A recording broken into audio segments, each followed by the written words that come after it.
ont réussi un taux de recouvrement plus que satisfaisant. Et que les avocats qui en avaient dû verser, en avaient dû verser.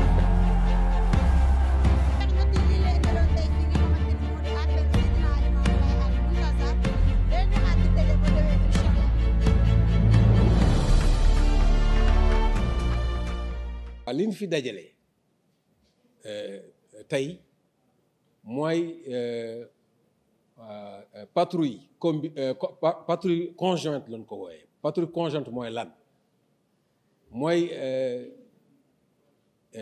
pays Sénégal Gambie Cap-Vert Guinée-Bissau ak Mali danoo bokk ci benn zone maritime bu ñuy wax zone G waaw zone boobu organisation bu ñuy wax architecture de Yaoundé moo nu ko jagleel ci maanaam xeex bu ñuy xeex ñaawteef walla ak sàcc ak piraterie walla yoo xam ne ay trafic la yu nekk ci géej gi loolu nag moo nu dajale tey deuxième édition la defoon nañ ko fi daaw ren ñu ñëwaat ndax yéen war ngeen a xam ni géej lu am solo ci économie la ndax pêche déjà pêche rek ak napp li mu représenté rek wane ni géej rek économie waxuma la nag bu demee ba géej gi war a di génne pétrole ak gaz donc wane ni géej dina lu am solo lay doon ci économie te donc loolu bu amee force mu am risque force mu am ay menaces loo xam ne mën naa ñëw yàq loolu te loolu ay investissement yu bari la mën naa amit ay sambabo yoo xam ne ñoom saboté ak yàq rek walla moo leen yëkkati looloo tax nu def lu ñuy wax architecture de Yaoundé boo xam ni dafay organisation boo xam ni day jël day jéem a régler problème yi nekk ci biir géej gi li ko dale Angola ba Cap-Vert léegi zone boobu xam nga loolu dafa rëy waaye doon koo daggate ay zone juróomi zone Sénégal nag yor bokk ci zone G nu bokk ko comme ni ma ko waxee sunu mbokk yi waa Guinée-Bissau waa Cap-Vert waa sunu mbokk yi waa Gambie donc waa Mali ci la bokk même bu Mali amul géej sóoraale nañ ko tey nag danoo invité chef d'état-major marine guinéenne ndax xam ngeen ni Guinée moom bokkul ci zone yi moom zone bi sës la bokk F waaye xam ngeen lu xew Guinée-Bissau ci géeju Guinée-Bissau walla xew ci géeju Sénégal mën naa dal ci géeju Guinée loo tax ñu Guinée ñëw pour mën a xool li ñuy def pour mën cee ëllëg peut-être mën naa bokk ak ñun ñu liggéey ensemble pour régler problème yooyu xew ci géej gi maanaam daal lii moom mooy wane ni jug nañ ci maanaam jéem a régler problème yi ne ci biir géej gi ba nu mën cee profité richesse bi ci ne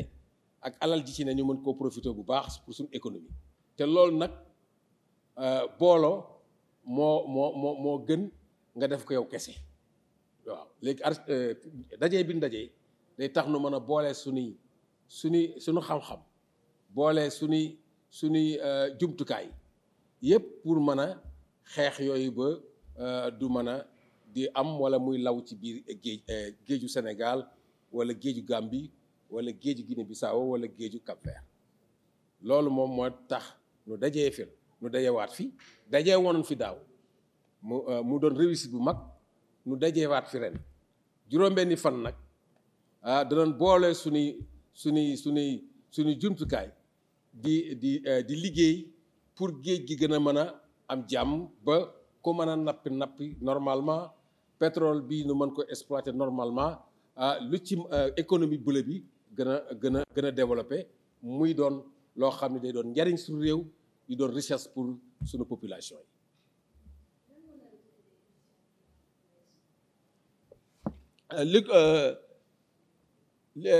wuutee bi du am solo ndax géej moom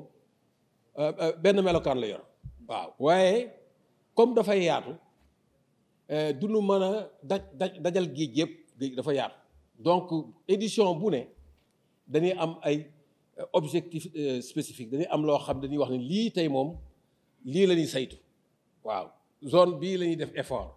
voilà bu ëllëgee nu xool ban zone la ñuy def effort voilà loolu rek mooy wuute waaye ni ñu koy defee ak ni doxale même chose lay doon waaye nag comme que dafa yaatu donc tey jours yi dafa du bëri dañuy xool objectif yi ñu war a atteindre ci chaque édition ah équipement bi Sénégal moom xam ngeen ni Sénégal équipement bi bi mu am ci marine musu ko am ci histoire waaw loolu kilifay réew mi jug def nañ ci ay jéego yu am solo ba tax na fi mu ne ñi ngi jël sunu équipement yi nga xam ni yor nañ ko boole kook équipement wu yeneen réew yi pour patrouille pour mën a liggéey ensemble pour lu mën a liggéey booloo liggéey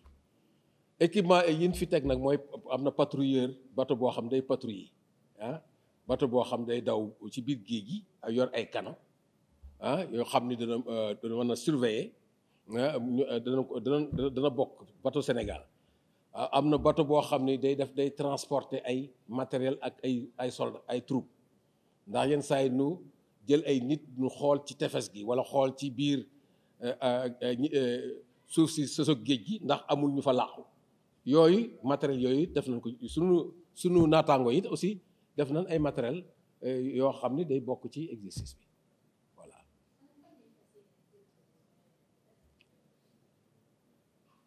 fan la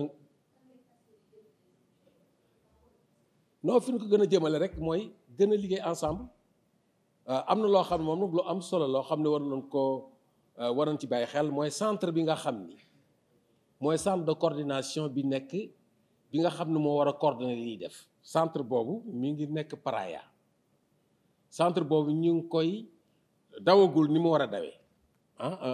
officier de marine sénégalais sax moo ko war a jiite waaye nag réew mu ne da ngay indi say nit ñu bokk ku ne indi sa alal pour centre boobu dox loolu nag ñu ngi ci jug ba tey amoon na benn exposé boo xam ne di wone fu ñu toll ci centre bi waaye yaakaar naa ni centre bi fii ak ay fin ci année bi jeex centre boobu dana dox centre bu am solo la waaw loolu moom bokk na ci li nga xam ni ci li ñuy wax perspective yi loolu moom lu nu war a taxaw la pour centre bi dox ni mu war a doxe ba information bi dox ci géej gi nu mën ñun di ko partager di mën a àndandoo di dórandoo voilà. A pessoa daquilo que pode ser feito para melhorar a segurança marítima nas nossas zonas. Nós sabemos que, e eu falo pela experiência de Cabo Verde, não é um país com recursos, portanto é um país que tem que fazer uma gestão rigorosa dos seus recursos. Eu apostaria, portanto, e isso Cabo Verde já está a fazer isso, e eu penso que os outros países também vão fazer, é apostar nos drones, porque meter um navio no mar custa mais, meter um avião no ar custa mais do que ter um drone. E aí conseguiremos ter a nossa zona económica exclusiva devidamente patrulhada e só enviar, portanto, um navio quando tivermos realmente a informação que algo está a acontecer. E aí conseguiremos ter uma melhor utilização dos nossos recursos. É claro que os países têm que investir mais. Têm que investir mais. Os governos têm que saber que têm que investir mais na segurança. Porque sem segurança não há desenvolvimento e sem desenvolvimento não há, portanto, a segurança. Andam de mãos dadas. Portanto, os países têm que investir nessa tal segurança para que possamos atrair investimentos externos, e investimentos externos que vão gerar emprego e que vão gerar riqueza dentro dos próprios países. Remercions tout d'abord de votre présence pour couvrir cet événement qui est la deuxième édition des patrouilles conjointes des États membres de la zone G. Mais je pense qu'il serait intéressant de rappeler le cadre stratégique qui sous-tend ces patrouilles conjointes. Donc, ces patrouilles conjointes se font dans le cadre de ce qu'on appelle l'architecture de sécurité maritime de Yaoundé. Qu'est-ce que c'est l'architecture de sécurité maritime de Yaoundé? C'est une organisation qui résulte d'une volonté politique des chefs d'État de 3 organisations régionales africaines, que sont la communauté des États, la communauté économique des États de l'Afrique centrale, la communauté économique des États de l'Afrique de l'Ouest et la commission du Golfe de Guinée. Donc, les chefs d'État de ces 3 organisations ont exprimé leur volonté politique en juin 2013 de prendre en charge les problématiques de sûreté et de sécurité maritime qui prévalent dans la zone maritime qui s'étend, dans l'espace maritime qui s'étend de l'Angola jusqu'au Cap-Vert. Et donc, de ce processus politique, effectivement, il en résulte cette organisation qu'on appelle l'architecture de sécurité maritime de Yaoundé. Cette architecture s'appuie sur des centres de coordination, des centres maritimes de coordination. Le centre le plus élevé est le centre interrégional de coordination qui se trouve à Yaoundé et qui effectivement travaille en parfaite intelligence avec 2 centres de sécurité maritime régionaux. L'un qui est le CRESMAC, qui est en Afrique centrale, à Pointe-Noire au Congo, et le CRESMAO, qui est le centre régional de sécurité maritime de l'Afrique de l'Ouest, qui se trouve à Abidjan. Et le directeur est ici présent, l'amiral est ici présent. Donc, et il y a 5 zones dans cet espace maritime qui part de l'Angola au Cap-Vert. 5 zones maritimes, A, D, E, F, G, et le Sénégal fait partie de la zone G, comme la Gambie, comme le Cap-Vert, comme la Guinée-Bissau et le Mali qui est dans l'interland. Le Mali fait partie aussi de la zone G. Pour cette deuxième édition des patrouilles conjointes de la zone G, nous avons bien sûr un observateur qui est la République de Guinée. La République de Guinée ne fait pas partie de la zone G, elle fait partie de la zone F. Et donc, pour des raisons pratiques de proximité, nous avons invité le chef d'état-major de la marine guinéenne de Conakry pour effectivement observer ce que nous faisons, sachant effectivement que ce qui se passe dans les eaux bissau-guinéennes ou sénégalaises peut facilement aller dans les eaux maritimes de Guinée-Conakry. Voilà donc, c'était bon de rappeler ce cadre qui effectivement organise les patrouilles conjointes.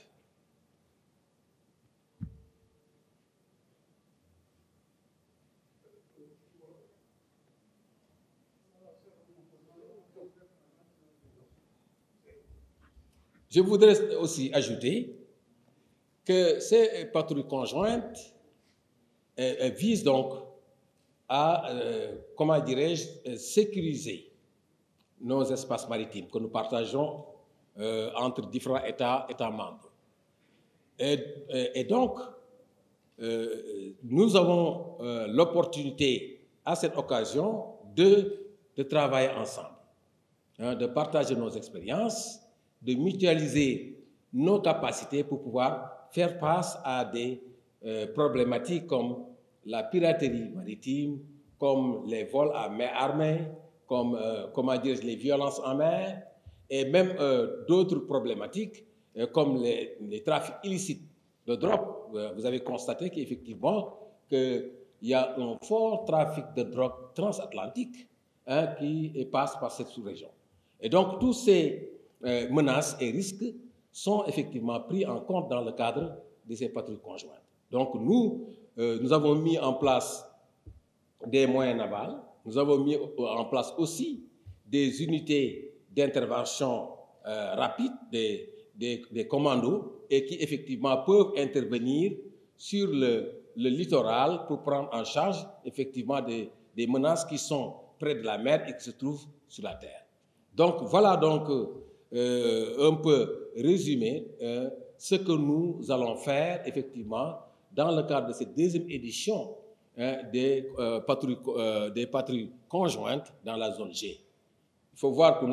il faut noter donc que nous avions eu une première édition qui s'était bien passée et qui nous a permis effectivement, bien sûr, de mettre en place ce cadre. Rappelons aussi que cette zone G a un centre maritime multinational de coordination. Ce centre permet effectivement